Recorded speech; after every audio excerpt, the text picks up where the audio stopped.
hari ini Bu Guru akan menjelaskan tentang tanah longsor.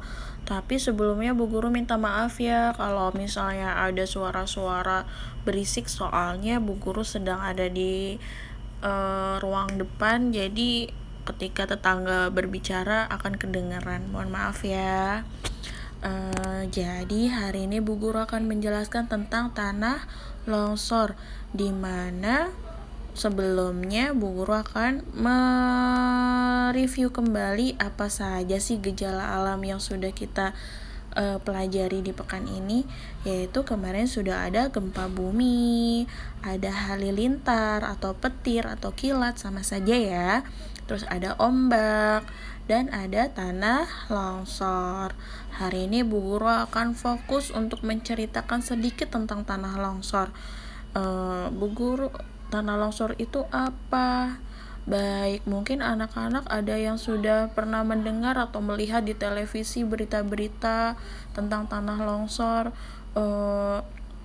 Misalnya ada kejadian tanah longsor di Bogor, seperti itu contohnya ya. Mungkin anak-anak sudah ada yang pernah mendengar kata tanah longsor, tapi Bu Guru hari ini akan menjelaskan tanah longsor ya. Tanah longsor itu tanah yang bergerak turun ya. Tuh lihat di gambar Bu Guru ada berwarna coklat. Apa itu Bu Guru? Ini bukan air ya anak soleh, ini adalah tanah yang bergerak turun.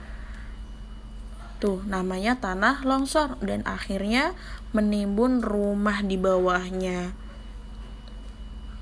Ketika rumah sudah tertimbun tanah longsor, udara pun tidak bisa masuk dan kita tidak bisa bernafas, dan bisa mengakibatkan kematian juga loh anak soleh. Wah, berbahaya ya. Terus ketika tanah longsor terjadi, pohon-pohon pun akan ikut tumbang. Tuh anak-anak bisa lihat ada pohon pisang di depannya pun tumbang, karena struktur tanah yang ikut longsor ke bawah. Bu Guru, tanah longsor itu kenapa terjadi tanah longsor sih Bu Guru? Baik, Bu Guru akan jelaskan ya. Tanah longsor itu bisa juga disebabkan salah satunya yaitu penebangan hutan secara liar. Penebangan hutan, iya. Jadi banyak orang-orang yang tidak bertanggung jawab menebang pohon-pohon yang ada di hutan atau pohon-pohon yang ada di mana saja sampai habis ya. Dan akhirnya di atas tanah itu tidak ada lagi pepohonan yang besar yang mampu menyerap air. Ketika hujan turun begitu lebat dan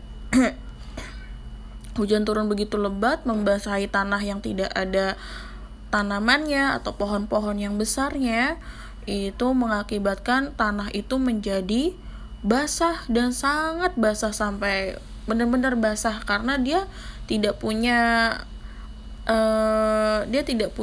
tempat untuk air itu tidak punya tempat untuk meresap lagi, dan akhirnya terjadilah tanah longsor. Seperti itu. Kalau misalnya ada pohon yang akan menyerap airnya ya, pohon-pohon besar yang akan menyerap airnya.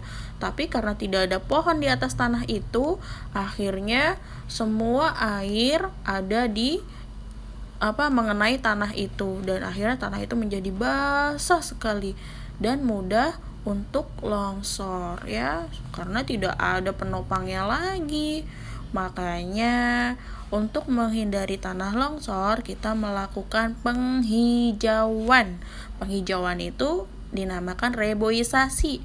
Apa itu Bu Guru penghijauan atau reboisasi? Yaitu penanaman pohon di tempat-tempat yang tidak ada pohon, karena untuk mencegah terjadinya tanah longsor.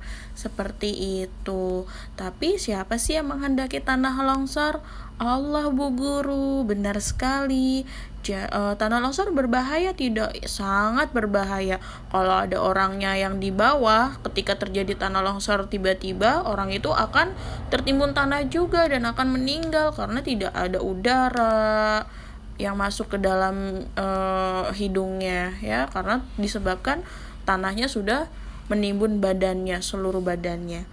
Itu berbahaya. Jadi kita Jangan lupa untuk selalu meminta pertolongan dan perlindungan sama Allah. Seperti itu.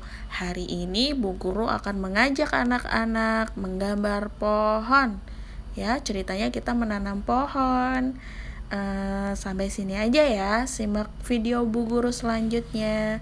Barakallahu fiik.